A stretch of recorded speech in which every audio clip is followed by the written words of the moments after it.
If you are able to understand the first part of this video, it will completely change how you view stress. And if you're able to understand the second part of the video, then you'll have the exact process to become the man that you truly want to be. So let's dig in. In our modern personal development space, there's a lot of talk about something called grit or resiliency. So what if I told you there's something that's actually more powerful and better for us to be, and by nature, every single one of us was exactly that?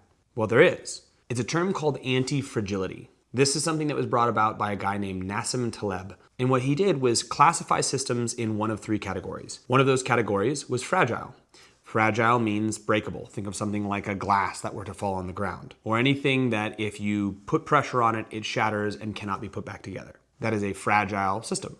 The next kind of a system was a robust or a resilient system. So a robust system or a resilient system is something where when you apply pressure to it, when you apply stress to it, it resists that pressure or stress. So think about something like a brick wall or cement on the ground. When you apply pressure to them, it does not change. It stays right where it is. That is a resilient system or a robust system. Now, with a resilient or a robust system, you put enough pressure on it, it will break, but at the same time, it doesn't bend and change and move. Now, the last type of system is an anti-fragile system. An anti-fragile is essentially resiliency 2.0. What it says is that if you apply pressure to this kind of a system, and then you step back and you see what happens to the system after you give it an attempt and an ability to recover, then this system will actually improve based off of the stress you have put it under. Now, here's the beautiful part about this classification. All human beings fall into an anti-fragile system.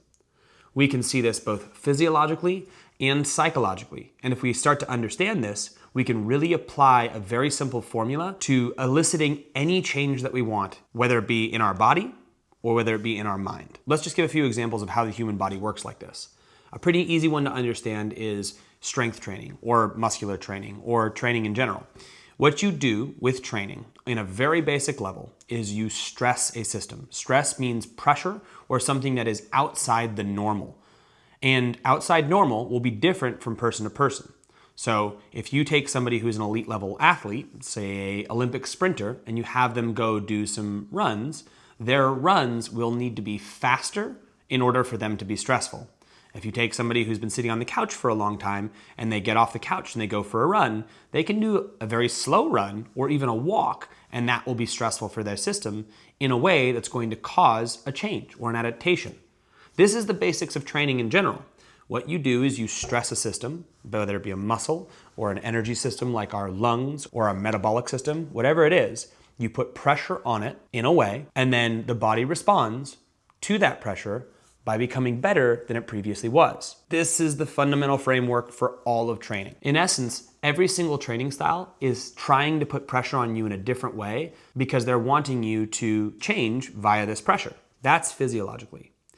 The same thing can be applied mentally. So if we have something that we want to be different, whether it's I want to be a better father, or I want to maybe be more psychologically resilient, or I want to have a different habit, I have to apply pressure in some way. I have to do something that is outside my comfort zone, because if it was easy to do, I would have just done it. I have to do something that is different than what I'm normally doing. And if we've ever experienced something different, we're always going to struggle with it. It's just new. It's outside what we're capable of. Now, eventually, when we do it enough times, we end up having changes happen in our brain. We perceive things in different ways. We're capable of more things because we've practiced them. And this can be from construction and hammering nails all the way to coping with trauma. There is a big spectrum of how we can utilize this system of applying pressure to achieve a type of result in the brain. But essentially, that's the nature of human change, both physiologically and psychologically. We apply pressure, the body is anti-fragile, the mind is anti-fragile. It does its very best to adapt and change because of that pressure. Now, there's one key I haven't talked about yet, but let's get into that. Pressure, in and of itself, is not the thing that does the changing. The change happens in the ability to recover from the pressure. So think about something where if we were to go train, like you wanted to go out and lift some weights. If you did so much weightlifting that you broke yourself, that's not going to make you better. You did too much to the musculature. It's not able to recover in a meaningful amount of time. You won't get anything from that no matter how much weight you lifted. There was too much there. The Magic comes in learning how to recover effectively and giving the body time to recover effectively. And it's not just time, it's also about the proper nutrition. Have you given it the things necessary to recover?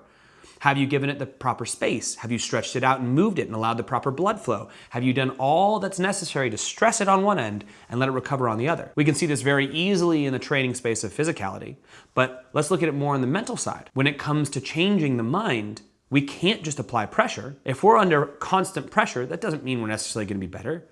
We have to give ourselves time to rest, time to recover. You think about all the stressors we're under daily life. If we have a good perspective on it, and we give ourselves ample time to step away and rest and get sleep and eat well and take care of ourselves in other ways, essentially give us the ability to recover, psychological stressors can actually make us better. But if we don't, we just keep getting more and more and more pressure on them, then we can eventually break. And it leads to psychological breakdown and anxiety and depression. But if we can figure out the recovery and that balance between pressure and recovery, we make moves, we make changes, we grow, we run businesses, we become better fathers. And that's the concept that I want to talk about. This is the equation. In order to see growth, we have to recognize and understand that we as fathers and men are by design anti-fragile.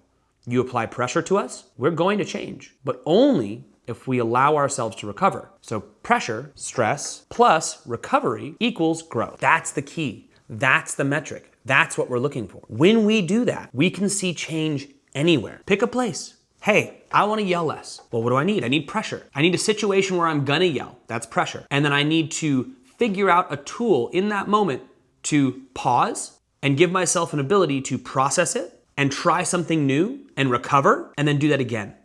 Put some pressure on that neurological pathway, on that emotional system that you have. Find yourself in that situation, but with a tool of I'm gonna take a beat. I'm gonna sit with the emotion. I'm gonna feel it. I'm gonna allow myself to recover and process this. I'm gonna talk about it with someone afterwards. And I'm gonna do that over and over and over again until I no longer yell the second something happens. We can do it physiologically. I wanna be better at throwing my kids in the air. Well, I gotta get stronger. I gotta put myself under squat pressure and I gotta give myself time to recover. And if you look at any sort of a thing that you want to have as a man, whether it's more sex, whether it's more education, whether it's a higher quality of existence, you're either lacking the stress to get there or you're lacking the recovery to get there. You gotta examine your life.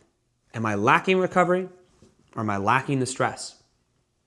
Stress or pressure, I should say. That's a simple equation. And if you can unpack that and figure it out, you can have any change that you want. It's pretty darn magical. So to summarize all this, we as humans are anti-fragile by design. That's the nature of being human. But in order for anti-fragility to come to its full effect and really help us change and be different, we need to apply the correct amount of stress and give the ample amount of recovery in order for it to really make the change. And we can look to apply this tool to anywhere in our lives. And if it's not working, we can say maybe A, we don't have the right amount of stress, or B, we are not allowing ourselves to recover or figuring that out. Simple framework makes absolutely massive change if you're able to reflect on what's going on in your life. Now, there is, of course, the front end caveat of if you don't believe that you can be different, you won't be able to succeed. That was the last video, and you can watch that video right here. It's on self-efficacy. That's the first step. The next step after this is understanding the one tool that with this anti-fragility mindset, you can really cause you to either be whatever you want to be or not. That'll be coming out pretty soon too.